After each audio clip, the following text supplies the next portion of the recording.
Gusto mo bang masubukan na maging si Cardo ng Ang Probinsyano? Pwede na sa bagong game app.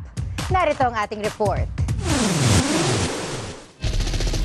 Idol ng marami si SPO2 Cardo Dalisay ng Ang Probinsyano dahil sa kanyang katapangan.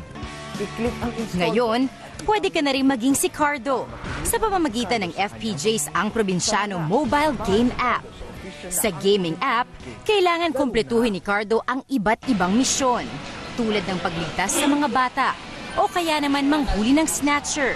Okay, let's move! Boses pa mismo ni Coco Martin ang ginamit sa game. Isa pang feature ay ang ligtas tips ni Cardo para sa gamers.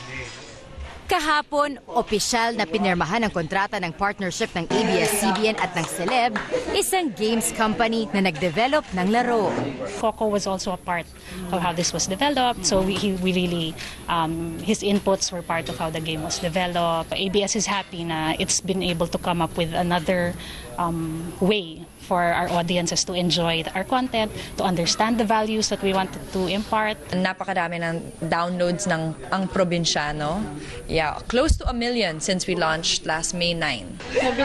Patok ang laro sa fans ni Cardo at ng show.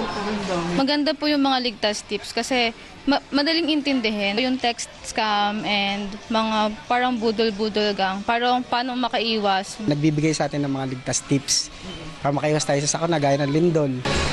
May free trial mode ito ng isang araw. Para sa ABS-CBN mobile subscribers, libre ang laro hanggang September 12, 2017. ₱5 kada araw naman ang charge pagkatapos ng free period.